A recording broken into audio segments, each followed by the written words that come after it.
Mi propia hija nos empujó de un acantilado, y mientras yo yacía en el suelo, con los huesos rotos y la sangre escurriendo por mi cara, escuché a mi esposo susurrar: «No te muevas, Ana. Finge que estás muerta». Pero lo peor no fue el impacto de la caída de 30 metros. Fue cuando el secreto que nuestra hija guardó por 2 décadas fue revelado. Pero antes de seguir, verifica si ya te suscribiste al canal y escribe en los comentarios: ¿desde dónde estás viendo este video? Nos encanta saber hasta dónde llegan nuestras historias. Nunca imaginé que a mis 58 años estaría fingiendo estar muerta para escapar de mis propios hijos. Durante 35 años construí lo que creía era una familia perfecta. Nuestras mañanas comenzaban con el aroma de café recién hecho y el sonido de las montañas de Oaxaca a lo lejos. Yo enseñaba literatura en la secundaria, mientras Jorge creaba muebles artesanales en su carpintería.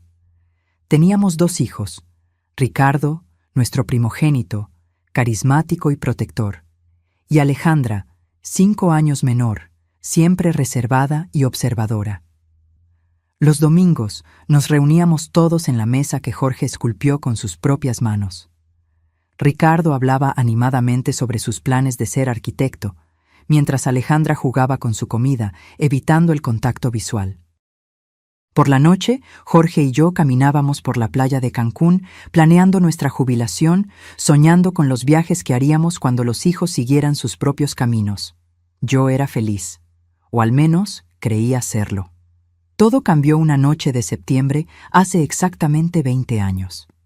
Ricardo no regresó a casa después de salir con amigos. Esperamos hasta la madrugada, llamando frenéticamente a todos los que conocíamos. Alejandra se quedó en su habitación, diciendo que estudiaba para los exámenes, pero había algo extraño en su comportamiento que no pude descifrar en ese momento. Jorge salió con los vecinos a buscar a Ricardo. Al amanecer, encontraron su cuerpo en el fondo de un barranco cerca de la playa de Cancún. La policía concluyó que fue un accidente, que probablemente se resbaló en la oscuridad. Nunca cuestioné esa versión. ¿Cómo podría imaginar la verdad? El funeral fue el día más oscuro de mi vida. Usé el mismo vestido negro que en el entierro de mi madre. Alejandra se mantuvo extrañamente tranquila, mientras yo me derrumbaba en lágrimas. Jorge me sostuvo con fuerza cuando mis piernas flaquearon. Ahora entiendo por qué él parecía cargar un peso aún mayor que la pérdida de nuestro hijo. Después de la muerte de Ricardo, Alejandra cambió por completo. Se volvió más atenta y cariñosa, ayudando en las tareas del hogar y pasando más tiempo con nosotros. Lo interpreté como su forma de lidiar con el luto, de llenar el vacío que dejó su hermano. ¡Qué cruel error! Los años pasaron. Alejandra se casó con Manuel, un hombre tranquilo de un pueblo vecino, Puebla. Tuvieron 2 hijos hermosos. Finalmente sentí que la vida nos estaba dando una segunda oportunidad. Manuel me llamaba mamá, y Alejandra había seguido los pasos de su padre, abriendo su propio taller de muebles artesanales. Nuestra familia parecía finalmente reconstruida. Todo parecía perfecto de nuevo, pero ahora, acostada en el fondo de este barranco con costillas rotas y el sabor metálico de la sangre en la boca, entiendo que toda esa felicidad era una mentira cuidadosamente orquestada. Las primeras señales de que algo andaba mal comenzaron hace unos 4 meses, cuando Jorge y yo decidimos actualizar nuestro testamento. Entre nuestra casa frente al mar, el terreno que heredé de mis padres y nuestros ahorros, teníamos aproximadamente 8 millones de pesos mexicanos para dejar como herencia. Fue Alejandra quien sugirió que visitáramos al abogado. Mamá, papá, ya tienen más de 55 años. Es importante tener todo organizado. Lo dijo con esa sonrisa que ahora me parece siniestra. Manuela sentía a su lado, apretándome la mano con dedos que más tarde me empujarían a la muerte. Los amamos demasiado y queremos asegurarnos de que estén protegidos, añadió con su voz mansa. El abogado, el doctor. Javier, un señor que conocíamos desde hace años, nos explicó nuestras opciones. Podríamos crear un fideicomiso, dividir la herencia entre los nietos o hacer un testamento tradicional. Alejandra insistió en ser nombrada, junto con Manuel, como nuestra única heredera. Nosotros nos encargaremos de la distribución justa para los niños, argumentó. Además, van a necesitar de nosotros cuando envejezcan. Es mejor que tengamos acceso a los recursos para cuidarlos adecuadamente. Algo en su tono me incomodó, pero Jorge pareció convencido. Mi esposo, que siempre fue más confiado que yo, aceptó la propuesta sin mucha resistencia. Yo tuve mis dudas, especialmente porque recordé cómo Ricardo siempre hablaba de ayudarnos financieramente en la vejez. Pero Ricardo se había ido, y Alejandra era nuestra única hija viva. Firmamos los documentos una tarde de jueves. Manuel vestía un traje impecable y me abrazó largamente después de la firma.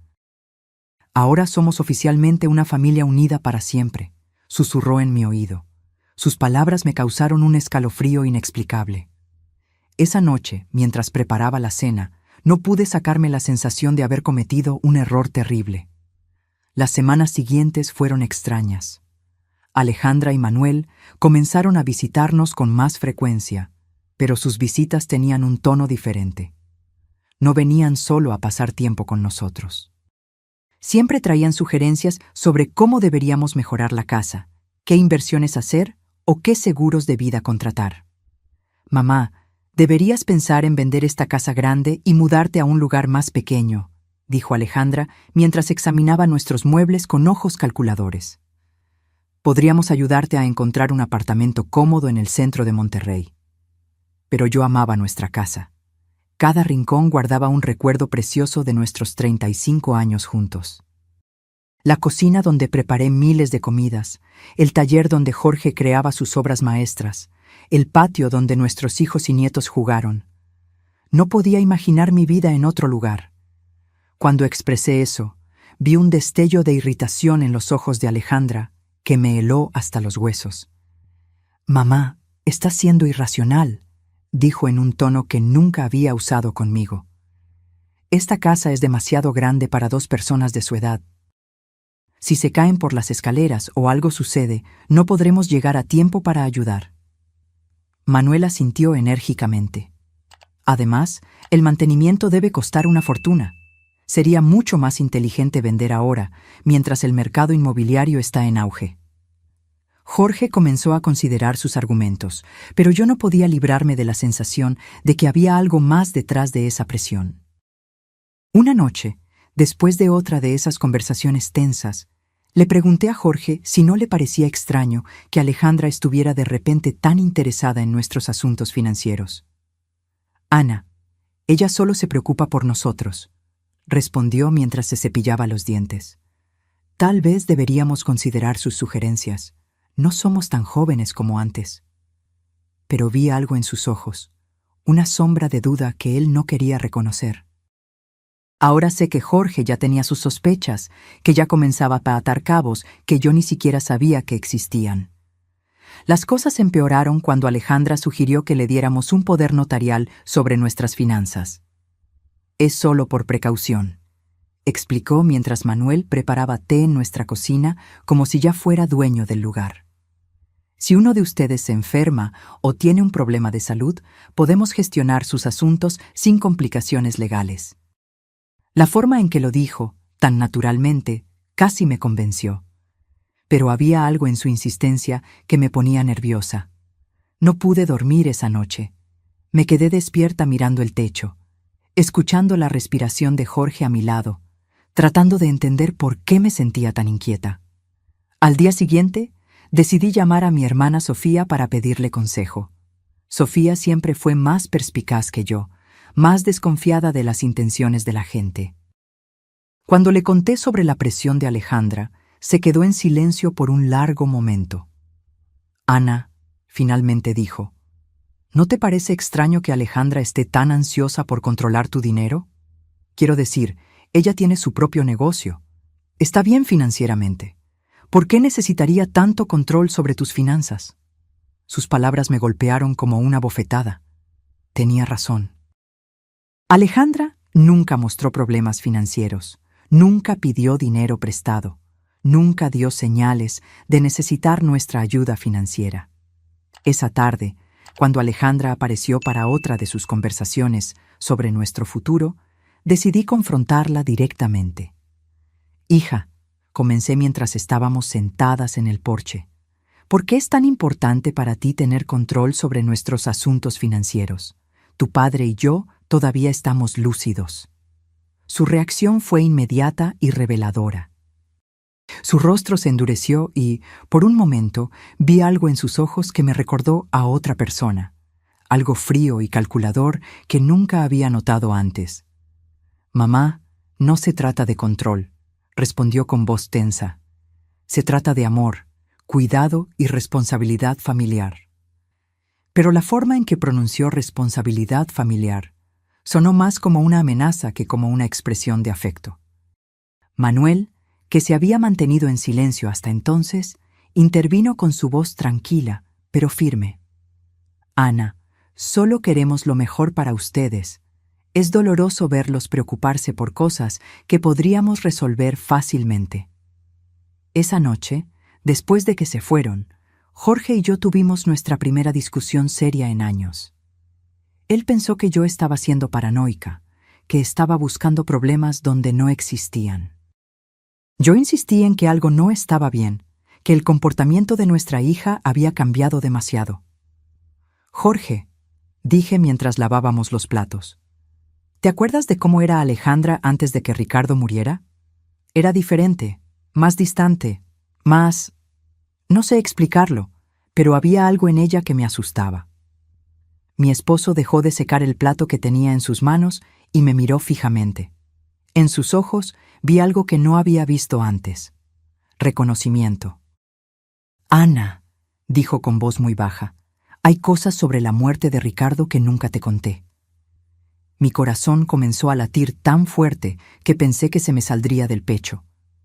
Las palabras de Jorge me golpearon como un rayo. «¿Qué hay sobre la muerte de Ricardo?», pregunté con voz temblorosa. Jorge se sentó pesadamente en una de las sillas de la cocina, la misma mesa donde compartimos miles de comidas en familia, donde Ricardo solía hacer su tarea y donde Alejandra siempre permanecía en silencio. Se pasó las manos por la cara como si intentara borrar recuerdos que lo atormentaban desde hacía 20 años. «La noche que Ricardo murió», comenzó con voz ahogada, «Alejandra no estaba en su habitación estudiando como nos dijo. La vi salir de la casa alrededor de las 8. La seguí porque algo en su actitud me preocupó. Andaba muy extraña en esos días, más agresiva, más resentida». Mi esposo se detuvo, mirando sus manos como si la terrible verdad que había guardado por tanto tiempo estuviera escrita en ellas. Los vi discutiendo cerca del barranco. Ana, los escuché gritándose cosas horribles el uno al otro. Mi mundo comenzó a dar vueltas. ¿Sobre qué estaban discutiendo?, susurré, aunque una parte de mí ya no quería saber la respuesta. Jorge levantó la vista y vi lágrimas en sus ojos. Lágrimas que ni siquiera derramó en el funeral de nuestro hijo mayor. «Sobre dinero». «Ana, Alejandra estaba furiosa porque Ricardo era el mayor, porque de acuerdo con las tradiciones de mi familia, él heredaría la mayoría de nuestros bienes. Pero había algo más, algo sobre un dinero que Ricardo había descubierto». «¿Qué dinero?», pregunté, sintiendo que el suelo desaparecía bajo mis pies. Jorge suspiró profundamente antes de continuar. «Días antes de morir, Ricardo vino a hablar conmigo al taller. Había descubierto que Alejandra estaba robando dinero de nuestros ahorros. Pequeñas cantidades al principio, pero luego sumas más grandes. Ricardo tenía pruebas, llevaba meses investigando». Mi mente se negó a procesar lo que estaba escuchando. Mi hija, la que había sido tan atenta después de la muerte de Ricardo, la que nos ayudaba y cuidaba de nosotros, nos estaba robando desde antes de que su hermano muriera. «¿Por qué nunca me lo contaste?», le recriminé a Jorge, sintiendo que la traición se multiplicaba. «Porque cuando llegué al barranco esa noche ya era demasiado tarde», respondió con voz sofocada. «Vi a Alejandra de pie junto al cuerpo de Ricardo. Nuestra hija estaba temblando, llorando y repitiendo una y otra vez: Fue un accidente. Fue un accidente. Me miró con esos ojos desesperados y me rogó que la ayudara. Papá, me dijo. Ricardo se resbaló cuando intentaba agarrarme. Yo solo me defendí y él perdió el equilibrio. Las lágrimas escurrieron por mi cara incontrolablemente. Pero le creíste, murmuré, aunque ya sabía la respuesta. Jorge asintió lentamente, con una expresión de culpa que lo atormentaba desde hacía décadas. Era mi hija, Ana. Mi hija me estaba pidiendo ayuda y Ricardo ya estaba muerto. No podía traer a uno de vuelta a la vida destruyendo al otro. Pensé que realmente era un accidente, que Alejandra había aprendido la lección, que se volvería una mejor persona después de esto. ¿Y el dinero robado?, pregunté, necesitando saber cada detalle de esta pesadilla. Nunca, respondió. De hecho, siguió tomando pequeñas cantidades que yo fingía no notar, porque confrontarlas significaría admitir que encubrí un asesinato. Me volví su cómplice, Ana. Cada vez que me quedaba en silencio, cada vez que fingía no ver las cuentas bancarias disminuir, me volvía más cómplice. La terrible realidad comenzó a tomar forma en mi mente. Es por eso que está tan interesada en controlar nuestras finanzas ahora, murmuré. No es porque le importemos, es porque quiere terminar lo que empezó hace 20 años. Jorge asintió gravemente. Y hay algo más, Ana, algo que descubrí hace un par de semanas. ¿Qué más podría haber?, pregunté, sintiendo que mi corazón no soportaba más revelaciones. Jorge fue a su escritorio y tomó unos papeles que había escondido bajo otros documentos. Estuve investigando discretamente las finanzas de Alejandra. Su taller no va tan bien como ella quiere que creamos. De hecho, está al borde de la quiebra. Le debe más de 400,000 pesos mexicanos a varios bancos y proveedores. Los papeles temblaron en mis manos mientras leía los números. Alejandra no era la empresaria exitosa que fingía ser. Era una persona desesperada que vivía de mentiras y dinero robado durante décadas. ¿Manuel sabe de todo esto?, pregunté, recordando su sonrisa tranquila y sus cálidos abrazos. Estoy seguro de que sí, respondió Jorge. Noté cómo dirige las conversaciones cuando hablan de nuestro dinero, cómo hace preguntas específicas sobre nuestros ahorros, el valor de la casa, nuestras pólizas de seguro. No son preguntas inocentes, Ana. Son preguntas de alguien que está calculando exactamente cuánto vale nuestra muerte. Esa frase me heló hasta los huesos. Nuestra muerte, repetí en un susurro. Fue la primera vez que consideré que Alejandra podría querer hacernos daño físico. Hasta ese momento, pensé que solo quería robarnos o engañarnos. Pero si había causado la muerte de su propio hermano por dinero, ¿qué le impediría matar a sus padres por la misma razón? Jorge, dije, agarrando sus manos. Tenemos que ir a la policía. Tenemos que contarles la verdad sobre Ricardo y sobre lo que está pasando ahora. Pero mi esposo negó con la cabeza con una mirada de desamparo que me rompió el corazón. ¿Con qué pruebas, Ana? Soy cómplice de encubrir un homicidio. Si hablo ahora, también iré a la cárcel. Y además, ¿quién le va a creer a un hombre de 60 años que guardó este secreto por 20 años? Tenía razón. ¿Entonces solo esperamos que nos mate como hizo con Ricardo? Vamos a ser muy cuidadosos, dijo Jorge, tratando de sonar más confiado de lo que realmente estaba. Vamos a encontrar la manera de protegernos, de reunir pruebas para... Pero sus palabras fueron interrumpidas por el sonido del teléfono. Era Alejandra. «Hola, mamá», dijo con esa voz dulce que ahora me sonaba siniestra. Manuel y yo estuvimos pensando, y creemos que sería hermoso celebrar su 35º aniversario de bodas con algo especial. ¿Qué tal si los llevamos a ese mirador en la Sierra Madre Oriental el próximo fin de semana? Podríamos hacer una caminata en familia, tomar fotos y pasar un día perfecto juntos. Mi sangre se heló. Miré a Jorge, que había escuchado la conversación y tenía la misma mirada de terror en su cara. Es una idea muy dulce, hija, logré responder con voz temblorosa. Pero déjanos pensarlo y te devolvemos la llamada mañana. Después de colgar, Jorge y yo nos miramos en silencio, sabiendo que acabábamos de recibir una invitación a nuestra propia ejecución. El mirador, murmuré. Nos va a llevar al mirador para matarnos y hacerlo parecer un accidente. Jorge asintió gravemente. Esa noche no dormimos un minuto, abrazados en nuestra cama, planeando cómo podríamos salvarnos de nuestra propia hija. Los días siguientes fueron una pesadilla de terror y disimulo.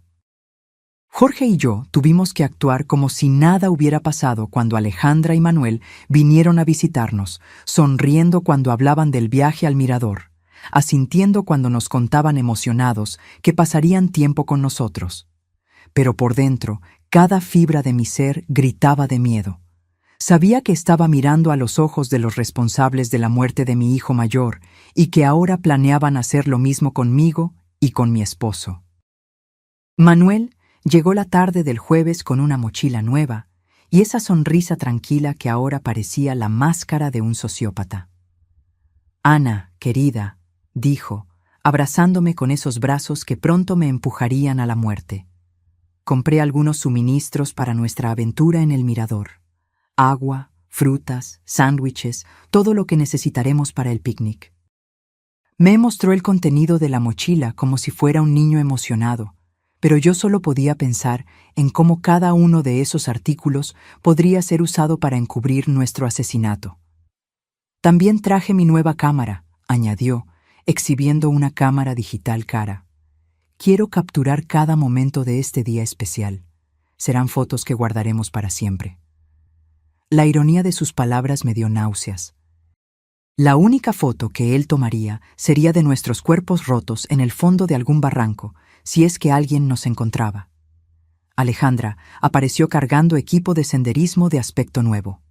«Papá», le dijo a Jorge con entusiasmo fingido, «compré todo el equipo necesario para una caminata segura. Cuerdas, linternas, kit de primeros auxilios». Cada palabra que salía de su boca sonaba como una burla cruel. Equipo de seguridad para planear nuestros asesinatos. La perversidad de la situación me mareó. ¿No es un poco peligroso para personas de nuestra edad?, pregunté, intentando sonar casual mientras buscaba cualquier excusa para cancelar el viaje. Alejandra acarició mi mejilla con esa falsa ternura que me revolvía el estómago. «Es por eso que elegimos un sendero muy fácil y seguro», aseguró. «Es una caminata que hasta los niños pueden hacer.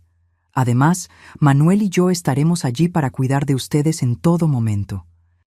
Sí, estarían allí para cuidar de nosotros hasta el momento exacto en que decidieran empujarnos de un acantilado. Esa noche, cuando finalmente se fueron, Jorge y yo nos sentamos en nuestro porche, temblando, no solo por el frío de la noche, sino por el terror absoluto que habíamos contenido durante horas. «No podemos ir», dije, agarrando sus manos. «Vamos a inventar alguna excusa». «Si no vamos», respondió Jorge con voz grave, «encontrarán otra manera de matarnos.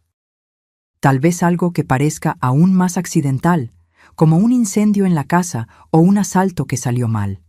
Al menos en el mirador, sabemos lo que van a intentar hacer». Sus palabras tenían una lógica terrible, pero no me consolaban en lo más mínimo. «Entonces, ¿qué sugieres?», pregunté, desesperada por encontrar alguna solución que salvara nuestras vidas.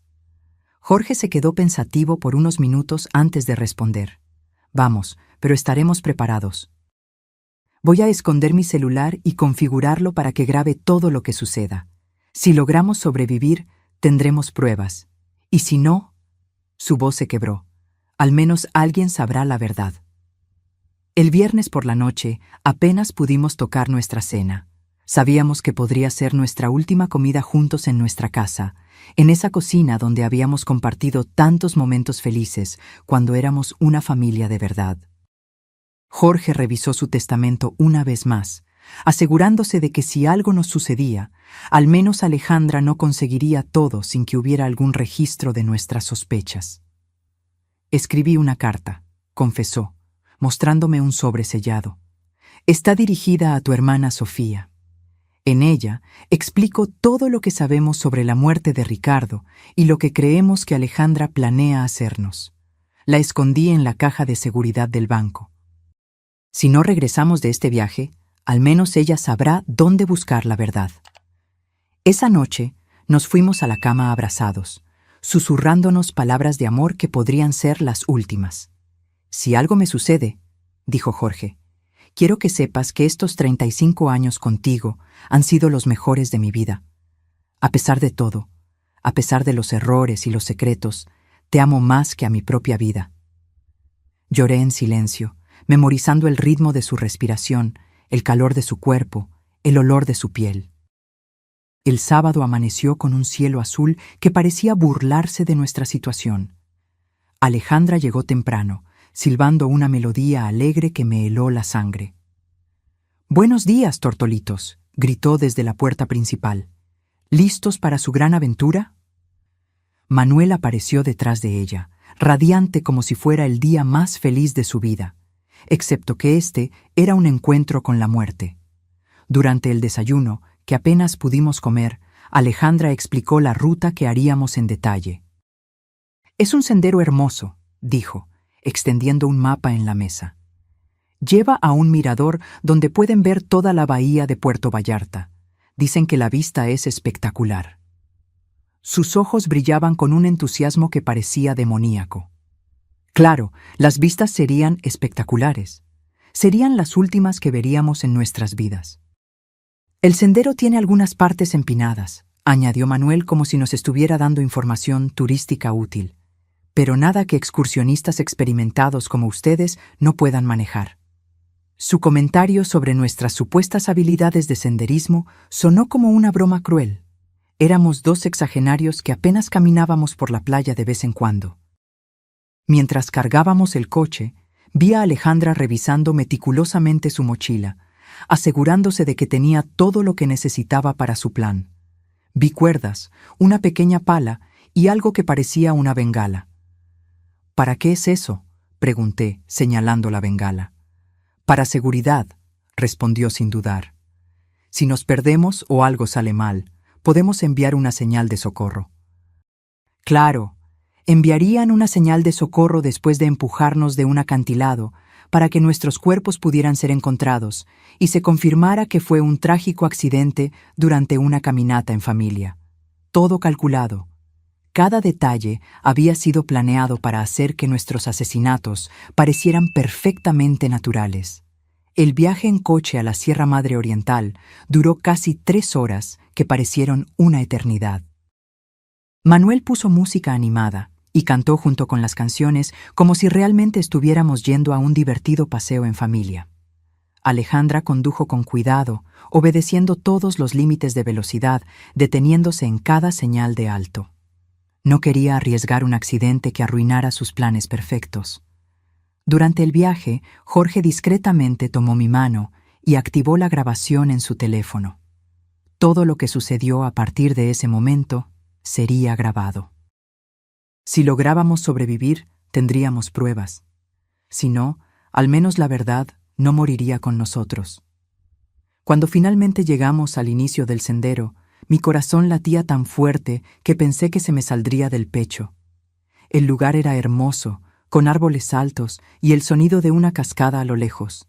Pero para mí, se había convertido en el escenario de mi propia ejecución. Alejandra y Manuel sacaron sus mochilas del coche, sonriendo y bromeando como si fuera el día más feliz de sus vidas. «¿Listos para la aventura?», preguntó Alejandra. Y por primera vez en 20 años vi el mismo brillo frío en sus ojos que debió tener la noche que Ricardo murió. El sendero comenzó relativamente fácil, serpenteando entre árboles frondosos y rocas cubiertas de musgo. Manuel caminaba delante de nosotros, constantemente tomando fotos y comentando sobre la belleza del paisaje. «Miren esas flores silvestres», exclamó, señalando arbustos llenos de flores moradas.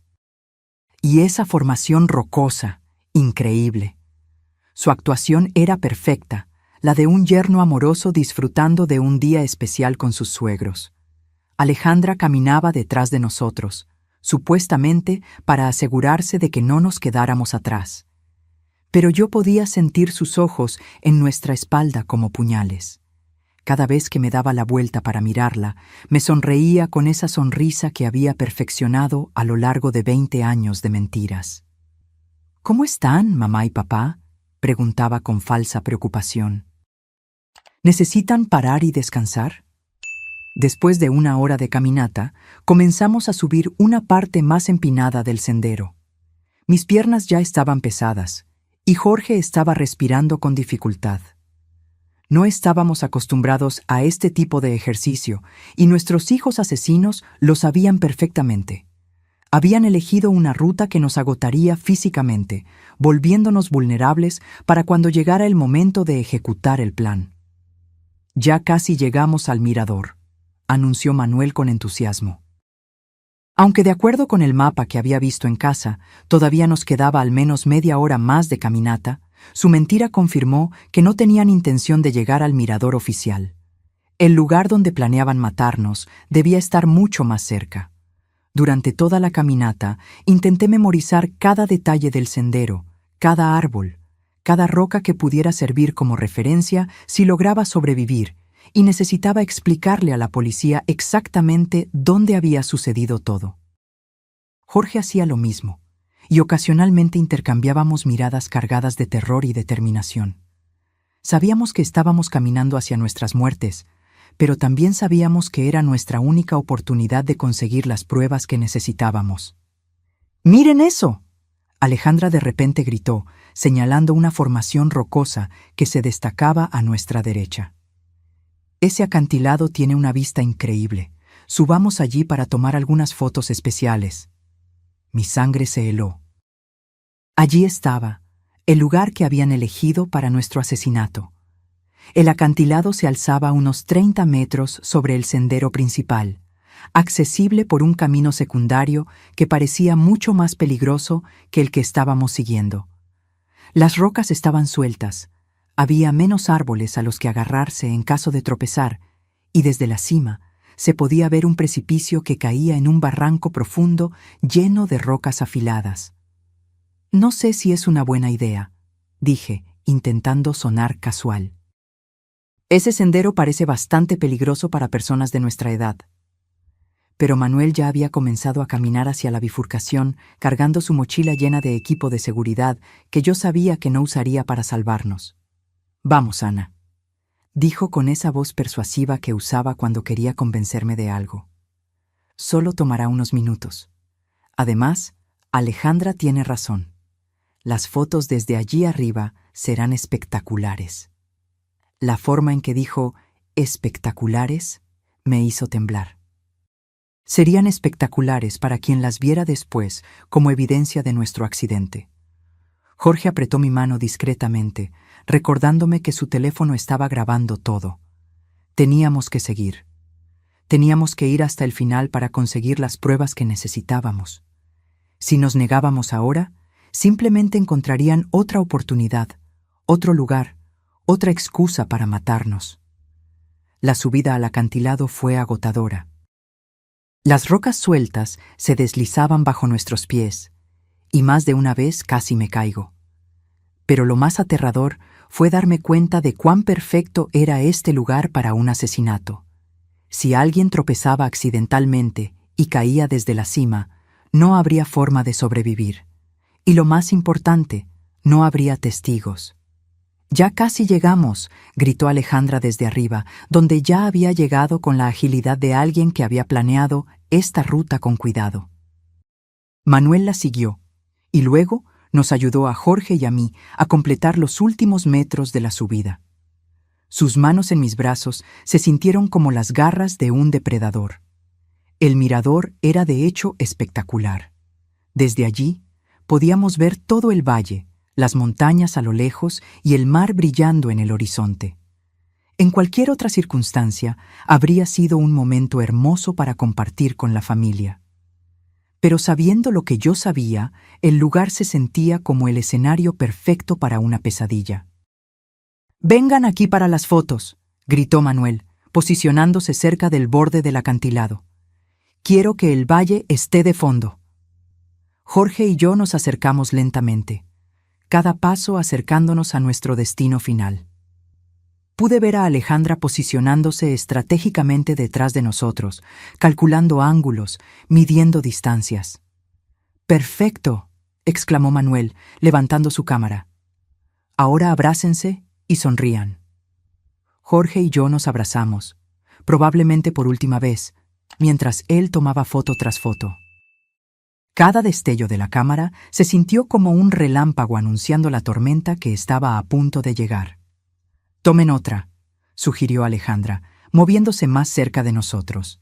«Pero esta vez, quédense un poco más atrás para que el paisaje quede mejor en el encuadre».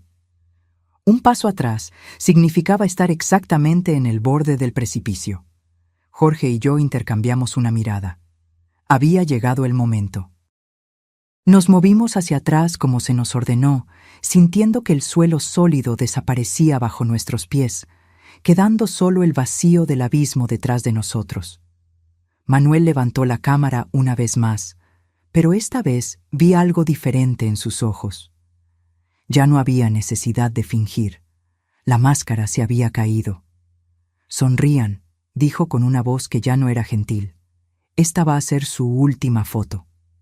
En ese momento, Alejandra se lanzó hacia nosotros con los brazos extendidos. El plan era simple: empujarnos hacia atrás para que cayéramos al vacío, tomar algunas fotos del accidente y luego bajar para descubrir nuestros cuerpos rotos. Pero Jorge se había estado preparando para este momento. En el último segundo, logró agarrar la muñeca de Alejandra y tirarla hacia adelante. «Si vamos a morir, tú vienes con nosotros», gritó con una furia que nunca antes había visto en él. Por un momento, los cuatro estábamos tambaleándonos en el borde del acantilado, agarrándonos unos a otros en una danza macabra entre la vida y la muerte. Manuel gritó e intentó ayudar a Alejandra, pero el peso de todos nosotros era demasiado. Sentí que el suelo cedía bajo mis pies. Sentí que la gravedad comenzaba a ganar la batalla. Y luego los cuatro caímos juntos, encerrados en un abrazo mortal, gritando mientras el aire silbaba a nuestro alrededor y el suelo rocoso se acercaba a una velocidad vertiginosa. En esos segundos que duraron una eternidad, pensé en Ricardo, en cómo se debió sentir cuando Alejandra lo empujó al barranco hace 20 años. Imaginé su terror, su confusión, su traición al darse cuenta de que su propia hermana lo había condenado a la muerte. El impacto fue brutal. Escuché el horrible sonido de huesos rompiéndose, el sonido de mi propio cuerpo destrozándose contra las rocas. El dolor era indescriptible, pero aún más terrible era el sabor a sangre en mi boca y la certeza de que esta vez Alejandra había ganado. Esta vez no habría testigos para contar la verdad. Pero entonces escuché la voz de Jorge, débil pero clara. «Ana, no te muevas, finge que estás muerta». Y me di cuenta de algo increíble. Aún estaba viva. El dolor era tan intenso que pensé que iba a enloquecer. Cada fibra de mi cuerpo gritaba en agonía. Sentí la sangre escurriendo por mi cara y algo caliente y pegajoso empapando mi ropa. Pero la voz de Jorge resonó en mis oídos como un comando divino. «Finge que estás muerta». Con una fuerza de voluntad que no sabía que poseía, permanecí completamente inmóvil, controlando incluso mi respiración para que fuera imperceptible. A pocos metros de distancia podía oír los gemidos de dolor de Alejandra y Manuel. Ellos también habían sobrevivido a la caída, pero por los sonidos que hacían parecían estar en peor condición que nosotros. «Manuel», oí la voz quebrada de mi hija. «¿Estás bien?». Su preocupación por su esposo me revolvió el estómago. Esta mujer que había causado la muerte de su propio hermano e intentado matarnos, aún era capaz de sentir amor por alguien. «Creo que me rompí la pierna», gimió Manuel. «Duele tanto, Alejandra». «¿Y los viejos?». La forma despectiva en que se refirió a nosotros confirmó lo que yo ya sabía. Nunca fuimos familia para él. Éramos solo obstáculos en el camino hacia nuestro dinero. Escuché movimiento, como si Alejandra estuviera gateando en nuestra dirección. Mi corazón latía tan rápido que tuve miedo de que ella pudiera oírlo. «Están muertos», anunció después de unos minutos que parecieron horas. Ambos tienen los ojos abiertos, pero no están respirando. Su mentira me llenó de una extraña esperanza. Si creía que estábamos muertos, tal vez tendríamos una oportunidad. Perfecto, susurró Manuel con una satisfacción que me heló la sangre. Funcionó exactamente como lo planeamos. Bueno, excepto por la parte en que nosotros caímos también, respondió Alejandra con una risa amarga. Al menos ya no tendremos que fingir que los amamos más.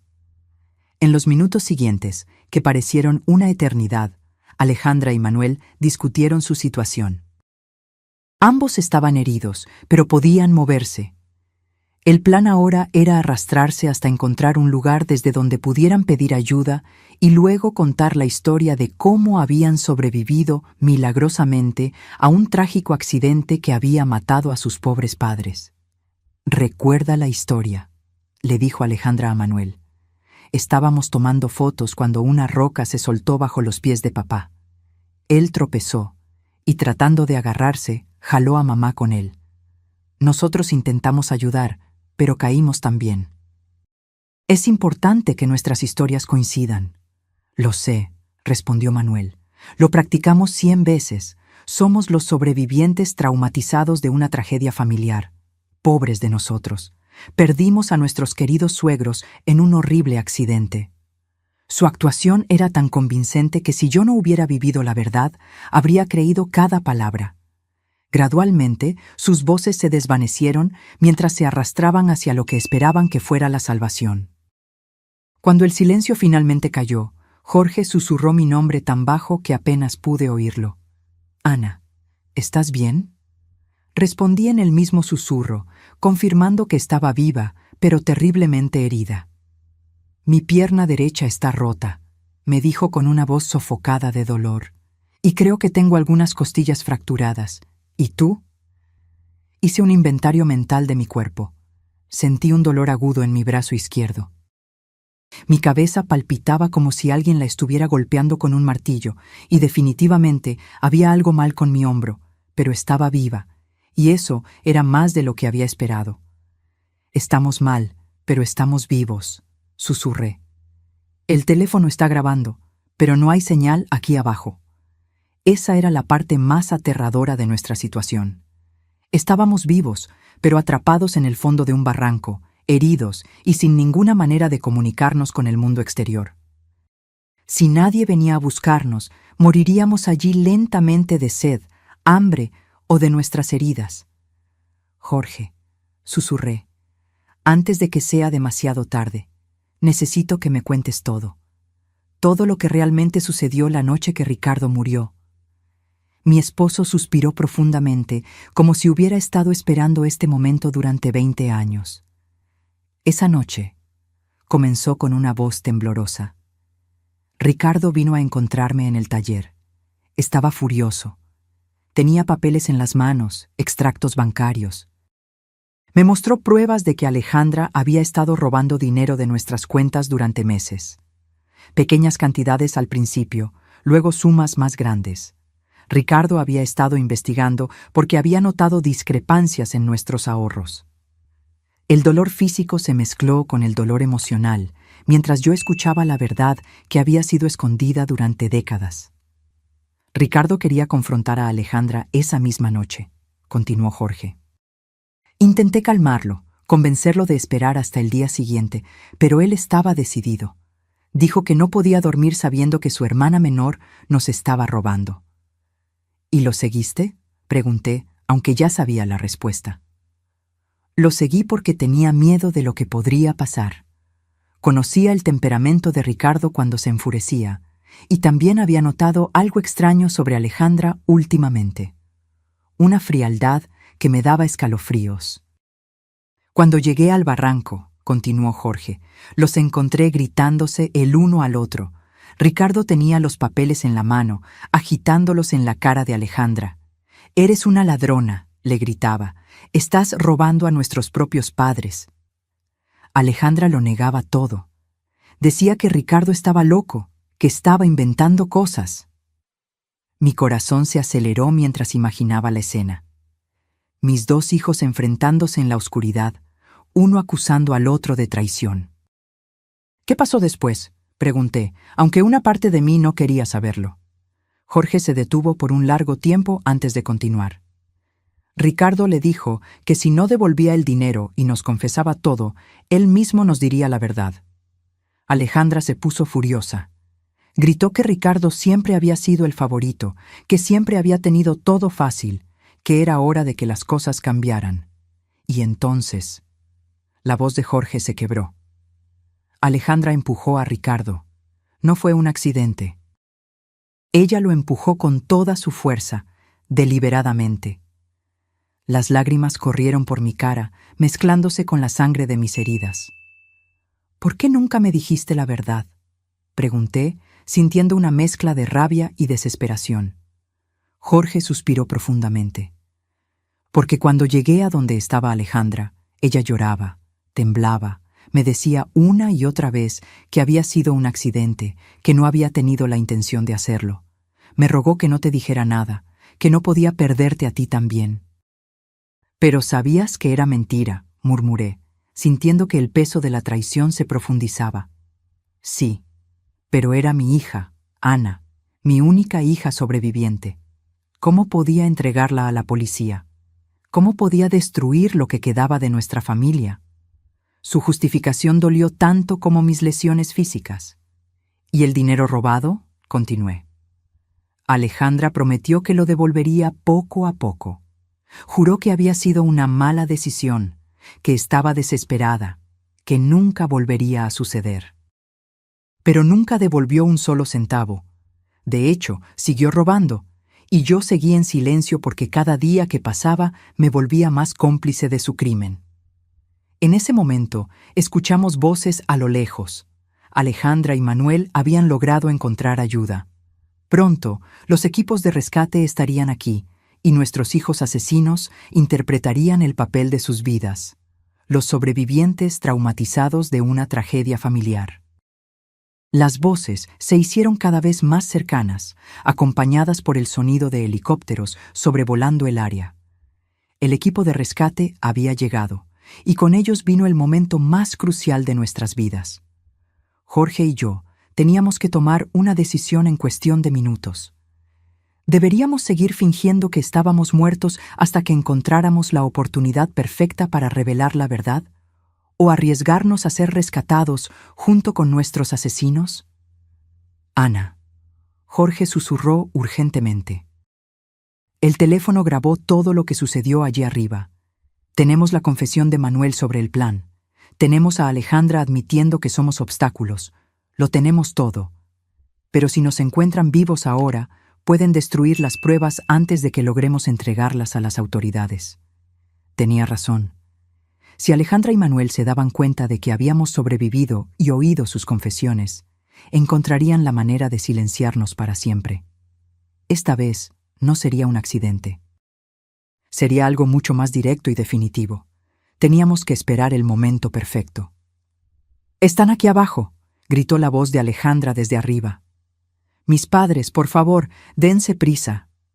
Su actuación era perfecta, su voz quebrada de dolor y desesperación.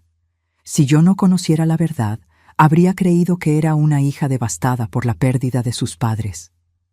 «Señora, mantenga la calma», respondió una voz autoritaria que debió pertenecer al líder del equipo de rescate. «Vamos a bajar para evaluarlos». «¿Usted y su esposo pueden moverse?». Oí el sonido de cuerdas y equipos siendo preparados para el descenso. Manuel había perfeccionado su papel como el yerno de luto. «No puedo creer que esto haya pasado», sollozó. «Estábamos tomando fotos, tan felices. Todo sucedió tan rápido.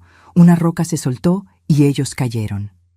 Cada palabra era una puñalada en mi corazón porque yo sabía que él repetiría esas mismas mentiras a la policía, a los medios, a cualquiera que quisiera escuchar su versión de los eventos. Los socorristas comenzaron a bajar. Podía oír sus voces acercándose, el sonido de las botas contra la roca, el tintineo del equipo. Jorge discretamente me apretó la mano, recordándome que teníamos que mantener la actuación, sin importar lo que sucediera. «¡Están aquí!», gritó uno de los socorristas al encontrarnos. «Tenemos a 2 personas en el fondo del barranco». Se acercó a nosotros y comenzó a examinarnos. Mantuve mis ojos cerrados y mi respiración tan superficial que era casi imperceptible. Sentí sus manos buscando un pulso en mi cuello, su oído cerca de mi boca, tratando de detectar la respiración. «Este todavía tiene pulso débil», anunció, refiriéndose a Jorge. «¿La mujer? No estoy seguro. Necesito al equipo médico aquí abajo de inmediato». Mi corazón se aceleró. El plan estaba funcionando. Creerían que Jorge estaba al borde de la muerte, pero aún vivo, mientras yo estaría lo suficientemente cerca de la muerte como para no ser una amenaza inmediata. En los minutos siguientes, que parecieron horas, los paramédicos trabajaron en nosotros. Sentí que me ponían una máscara de oxígeno, revisaban mis heridas y me sujetaban a una camilla. Todo el tiempo, tuve que luchar contra cada instinto de mi cuerpo que me gritaba que abriera los ojos, que pidiera ayuda, que dejara de fingir. «El hombre está estable, pero en estado crítico», oí a uno de los paramédicos informar por la radio. «La mujer está en estado muy grave, pulso casi imperceptible. Necesitamos transportarlos al hospital inmediatamente». Perfecto. Nos llevarían al hospital, donde tendríamos la oportunidad de hablar con las autoridades sin que Alejandra y Manuel pudieran silenciarnos. Durante la subida en las camillas, pude oír los sollozos de Alejandra y las palabras de consuelo que los socorristas le ofrecían a ella y a Manuel. «Fuiste tan valiente por sobrevivir a esto», le dijo alguien. «Es un milagro que estés relativamente bien». Si supieran que el verdadero milagro era que Jorge y yo estábamos vivos para contar la verdad. En el helicóptero médico, mientras volábamos hacia el hospital, podía sentir la presencia de Jorge en la camilla a mi lado. Los paramédicos estaban enfocados en mantenerlo estable, y por sus conversaciones entendí que él estaba en estado crítico. Sus lesiones eran más serias que las mías, y por un momento terrible, temí que él pudiera morir antes de que tuviéramos la oportunidad de revelar la verdad. «Señora», oí a uno de los paramédicos decirme, «si puede oírme, aguante. Estaremos en el hospital en unos minutos». Su voz era amable, llena de una compasión genuina que contrastaba dramáticamente con la falsedad que yo había estado oyendo de mi propia familia. Cuando llegamos al hospital en Ciudad de México, el caos fue inmediato. Médicos y enfermeras corrían de un lado a otro, gritando órdenes médicas que yo no entendía. Fui llevada directamente a una sala de emergencias, donde comenzaron a trabajar en mis lesiones. Tuve que seguir fingiendo que estaba inconsciente, pero también necesitaba encontrar una manera de comunicarme con alguien en quien pudiera confiar. «Doctora», oí a una enfermera decir, «los signos vitales de ella son extraños. El pulso es más fuerte de lo que esperaríamos para alguien en su supuesta condición». Mi corazón dio un brinco. Me habían descubierto. Yo era tan mala actriz que mi propio cuerpo me estaba traicionando. «Sucede a veces en casos de trauma extremo», la médica respondió. «El cuerpo tiene formas misteriosas de aferrarse a la vida. Vamos a mantener un control estricto. Las próximas horas serán cruciales».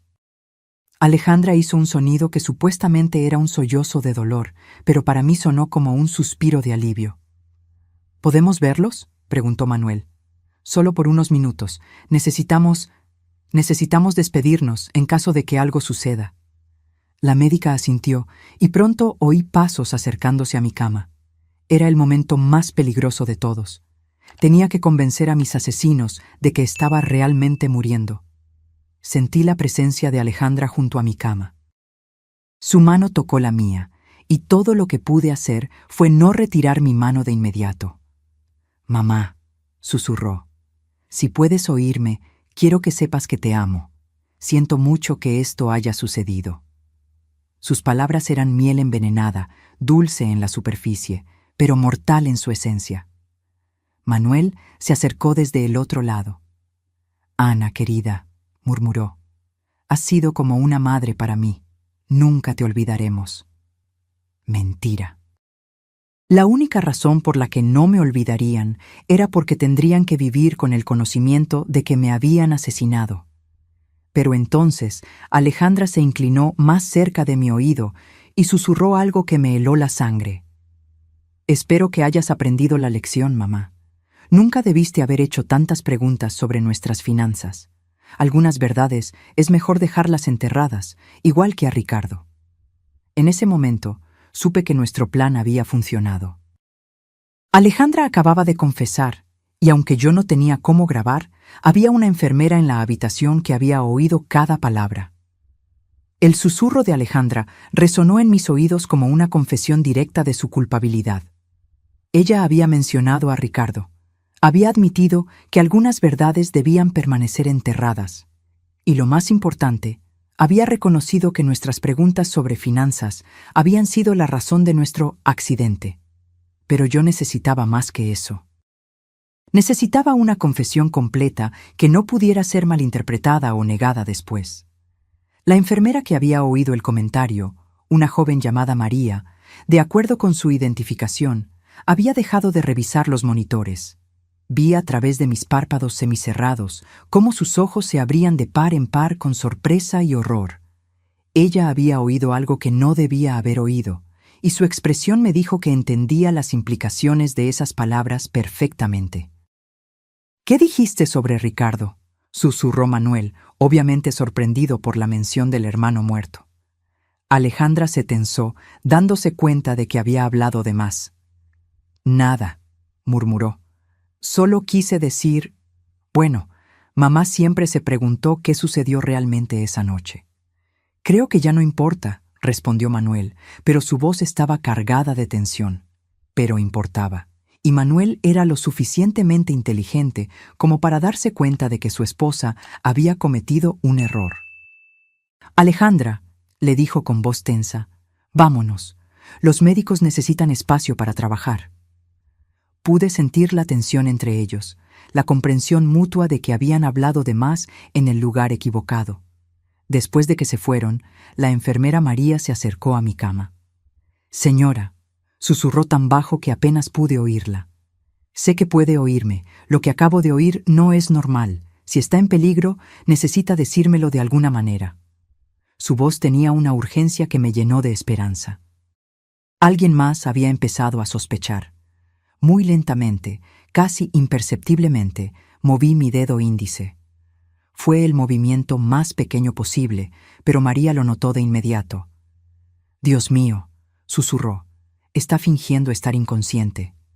Moví mi dedo de nuevo, esta vez 2 veces. «Escuche», dijo, inclinándose aún más cerca. «Voy a fingir que estoy revisando sus monitores. Si está en peligro por culpa de esas personas que acaban de salir, mueva su dedo 3 veces». Sin dudarlo, moví mi dedo 3 veces. María jadeó. «¿Ellos le hicieron esto a usted?». 3 movimientos más. La enfermera se alejó de mi cama y fingió revisar mi vía intravenosa mientras procesaba lo que acababa de descubrir. Pude ver en su expresión que estaba lidiando con la decisión de qué hacer. Finalmente, se acercó a mí de nuevo. «Voy a hablar con la médica a cargo», susurró. «Pero necesito que siga fingiendo hasta que podamos protegerla. ¿Entiende?». Moví mi dedo una vez. Los siguientes minutos fueron agonizantes. María salió de la habitación y me quedé sola, esperando y rezando para que ella creyera mi historia y tomara las acciones correctas. Finalmente, oí pasos acercándose. Era María acompañada por una mujer mayor que debía ser la médica jefa y, sorprendentemente, 2 policías. «Señora», la médica dijo con voz baja.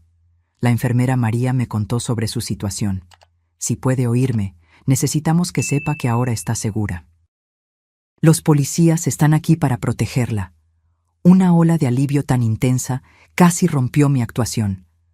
«¿Puede abrir los ojos?», preguntó uno de los policías. Lentamente, muy lentamente, abrí mis ojos. La luz del hospital me cegó por un momento, pero gradualmente pude enfocarme en las caras preocupadas que me rodeaban. «Gracias a Dios», murmuró María. «Pensé que me estaba volviendo loca». Señora, dijo el policía, un hombre de mediana edad con una expresión seria. Soy el detective Martínez. Entendemos que puede estar en una situación muy peligrosa. ¿Puede decirnos qué sucedió realmente en esa montaña? Mi voz salió como un susurro ronco después de horas fingiendo estar inconsciente. Mi hija y su esposo nos empujaron. Las horas siguientes fueron un torbellino de declaraciones, grabaciones y revelaciones. Le conté al detective Martínez todo lo que sabía. La muerte de Ricardo, los robos de Alejandra, la presión para cambiar nuestro testamento y finalmente el plan para asesinarnos en la montaña. Pero la cosa más importante era la grabación en el teléfono de Jorge. ¿Su esposo tiene pruebas grabadas?, preguntó el detective, con los ojos brillando. Sí, respondí. Todo está en su teléfono. Las confesiones, los planes, todo. El detective inmediatamente fue a la habitación donde Jorge estaba siendo tratado. Jorge había recuperado la conciencia poco después de mí, y cuando el detective le explicó la situación, él entregó su teléfono sin dudar. Aquí está todo, dijo con una voz débil pero firme. 20 años de mentiras y la verdad sobre lo que sucedió hoy. Mientras los técnicos de la policía analizaban la grabación, Alejandra y Manuel permanecieron en la sala de espera, interpretando su papel como miembros de la familia devastados para otros visitantes del hospital. No tenían idea de que su actuación cuidadosa estaba a punto de terminar para siempre.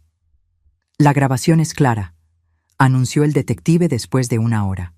Tenemos confesiones explícitas sobre el asesinato de Ricardo, admisiones sobre robar dinero y pruebas directas de intento de asesinato premeditado contra ustedes dos. Es más que suficiente para arrestarlos. ¿Pero van a arrestarlos aquí?, pregunté, preocupada por nuestra seguridad. Si se dan cuenta de que estamos vivos y hablando. El detective asintió, entendiendo mi preocupación. Ya tenemos policías en posición. Tan pronto como tengamos la orden de arresto firmada, los detendremos. Mientras tanto, ustedes dos están bajo protección policial. La ironía de la situación no se me escapó. Alejandra y Manuel estaban allí abajo, probablemente hablando con familiares de otros pacientes, recibiendo condolencias por nuestras muertes, planeando cómo lidiar con nuestro funeral y herencia. No tenían idea de que en las habitaciones del piso de arriba del hospital estábamos desmantelando su mundo de mentiras cuidadosamente construido.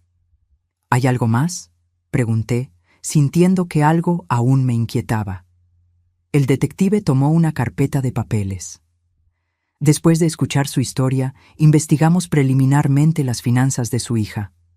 No solo está en bancarrota, como usted sospechaba, sino que también le debe dinero a algunas personas muy peligrosas, usureros que no aceptan excusas.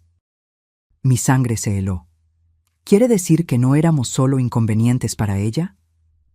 Usted y su esposo eran su única salvación, confirmó. Con su herencia, ella podría pagar sus deudas y empezar de nuevo. Sin ustedes, ella probablemente estaría muerta en unas semanas.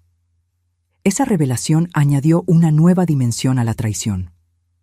Ella no nos veía solo como obstáculos, nos veía como su salvación financiera. Nuestra muerte no era solo conveniente para ella, era absolutamente necesaria para su supervivencia. ¿Y qué va a pasar con nuestros nietos?, pregunté, sintiendo una nueva ola de dolor al pensar en los niños inocentes de Alejandra y Manuel. Los servicios sociales asumirán la custodia temporal de ellos. El detective respondió amablemente. Pero, por lo que entiendo, usted podría solicitar la tutela tan pronto como se recupere de sus lesiones. La idea de criar a los hijos de nuestros propios asesinos era abrumadora, pero también era la única manera de asegurar que algo bueno saldría de esta pesadilla. Esos niños eran inocentes y merecían una oportunidad de crecer en un hogar donde el amor era real, no fingido. Es hora, anunció el detective cuando un policía entró en la habitación con papeles en las manos. Las órdenes están firmadas. Vamos a arrestarlos ahora.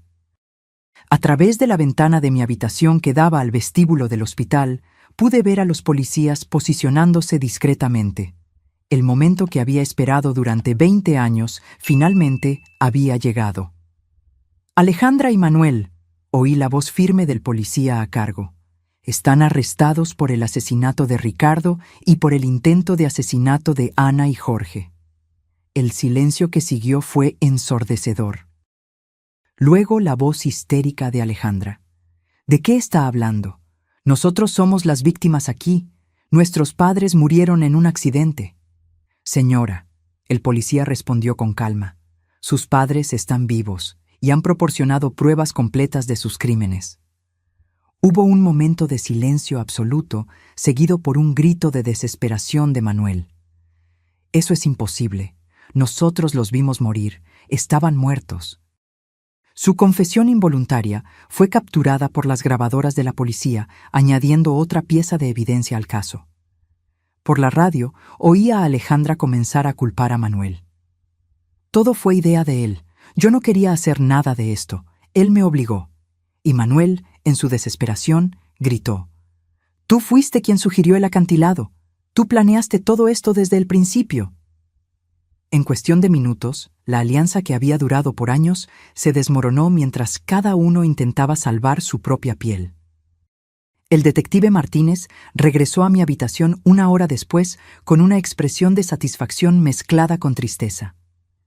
«Están arrestados y de camino a la comisaría», informó. «Ambos están tratando de culpar al otro, lo que solo fortalece nuestro caso. Pero hay algo más que necesito decirle». «¿Qué más?», pregunté, aunque no estaba segura de si mi corazón aguantaba más revelaciones. «Durante el arresto, encontramos esto en el bolso de su hija», dijo, mostrándome una pequeña grabadora digital. Aparentemente, ella había estado grabando las conversaciones con usted y con su esposo en las últimas semanas, probablemente buscando pruebas de que ustedes sospechaban de algo. Mi sangre se heló. «¿Qué significa eso?». El detective suspiró. «Significa que ella sabía que ustedes estaban empezando a descubrir la verdad. El viaje a la sierra no fue una decisión espontánea, fue una respuesta directa a sus sospechas».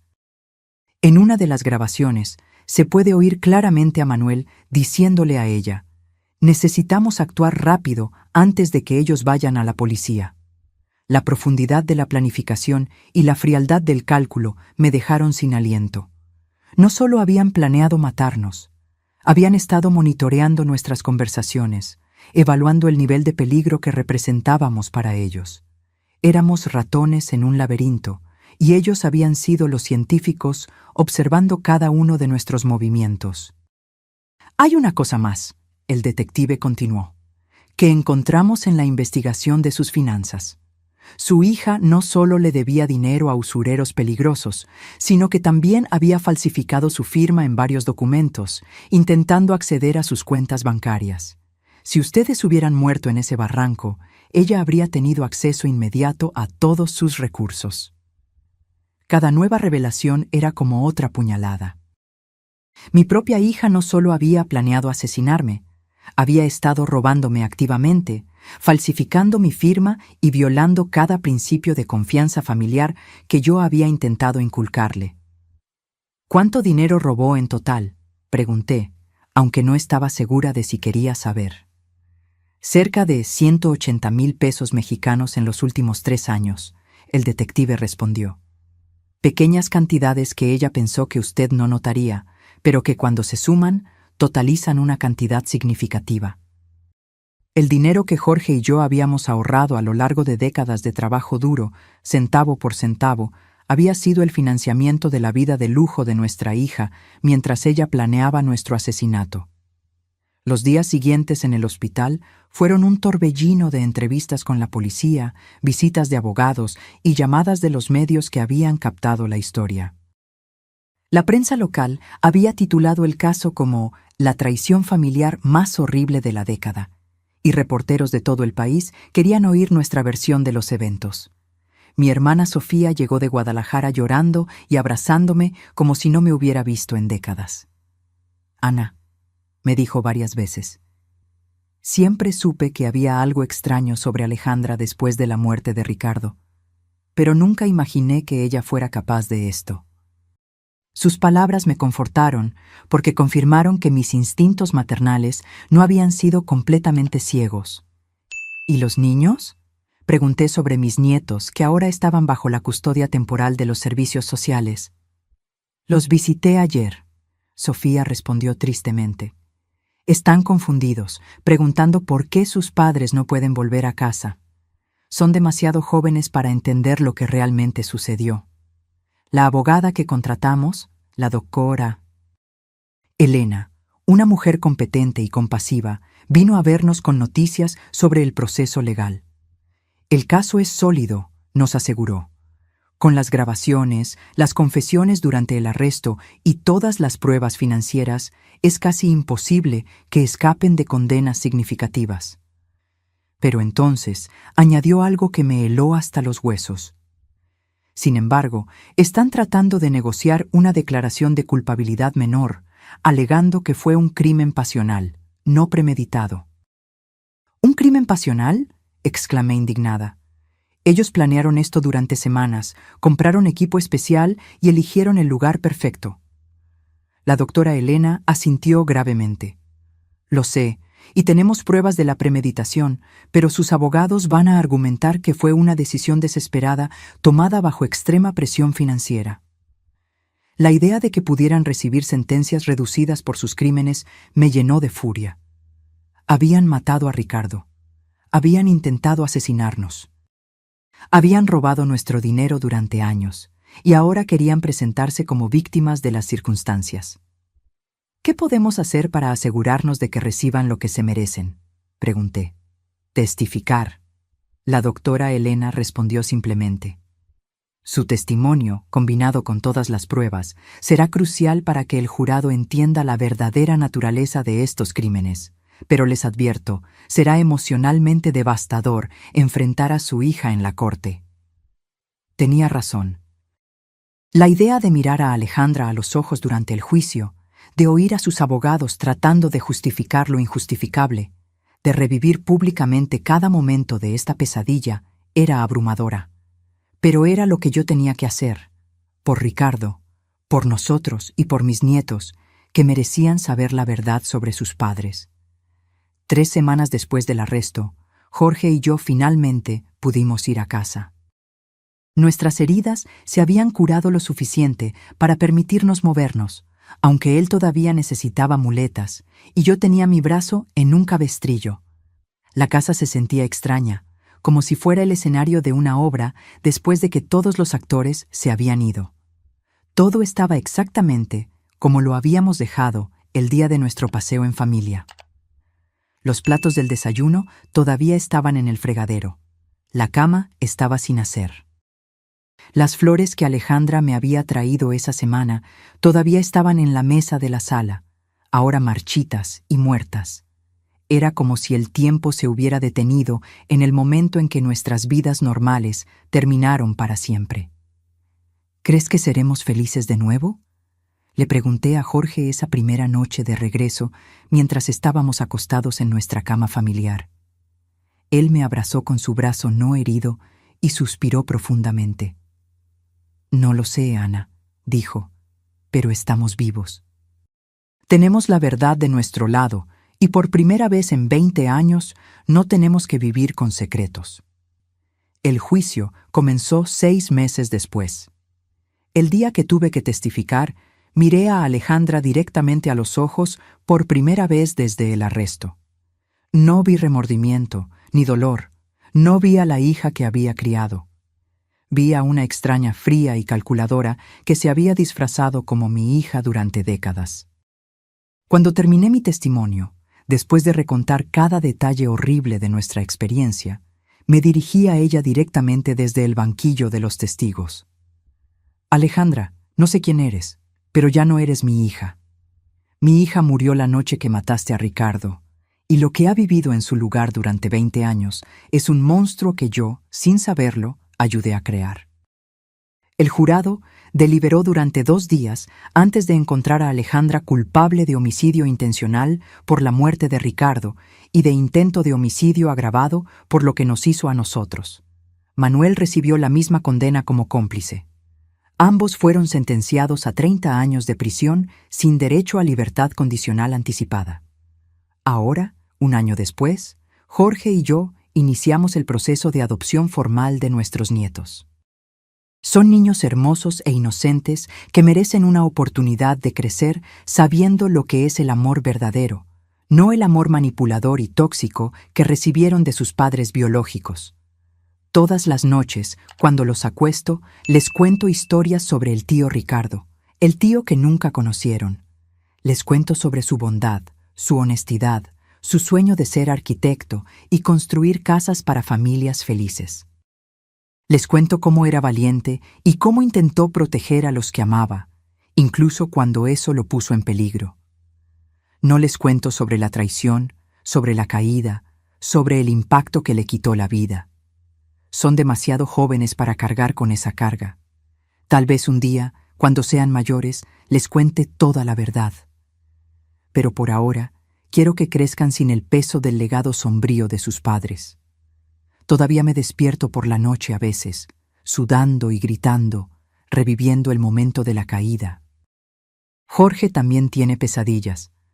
Nos abrazamos en la oscuridad, recordándonos el uno al otro que estamos vivos, que sobrevivimos, que la verdad finalmente salió a la luz. Decidimos vender la casa. Hay demasiados recuerdos aquí, tanto buenos como horribles. Compramos una casa más pequeña cerca de la playa, donde el sonido constante de las olas nos ayuda a dormir mejor. Una casa nueva para un nuevo comienzo. La cicatriz en mi hombro todavía me duele cuando cambia el tiempo. La rodilla de Jorge nunca se recuperó por completo. Estas son las cicatrices físicas que llevamos. Las emocionales son mucho más profundas. A veces, me encuentro mirando viejas fotos de familia. Alejandra sonriendo en su 10º cumpleaños. Ricardo enseñándole a andar en bicicleta. Los 4 juntos en un picnic en la playa. Intento entender cómo algo tan hermoso pudo transformarse en algo tan monstruoso. Cómo no vi las señales.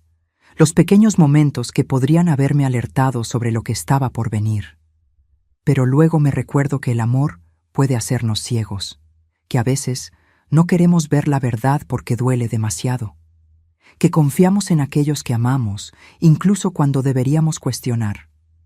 Nunca visité a Alejandra en la cárcel. No puedo hacerme mirar a los ojos de la mujer que mató a mi hijo e intentó matarme. Jorge fue una vez, pero regresó más silencioso que nunca. Dijo solo que ella no mostró remordimiento, solo rabia por haber sido atrapada. Manuel escribió cartas pidiendo perdón, diciendo que estaba bajo la influencia de Alejandra, que no era él mismo. No respondimos. Algunas traiciones son demasiado grandes para ser perdonadas. Los años pasarán. Nuestros nietos crecerán. El dolor tal vez disminuya un poco. Pero la verdad permanecerá. La verdad sobre cómo la codicia puede corromper incluso los lazos familiares más sagrados. Sobre cómo el silencio puede proteger a los monstruos. Sobre cómo a veces necesitamos fingir estar muertos para finalmente vivir en la verdad.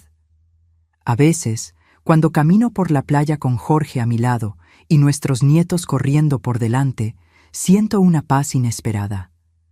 No es la felicidad que conocíamos antes. Es algo diferente, algo más profundo. Una sensación de que sobrevivimos a lo peor que la vida nos pudo lanzar y aún así encontramos razones para sonreír.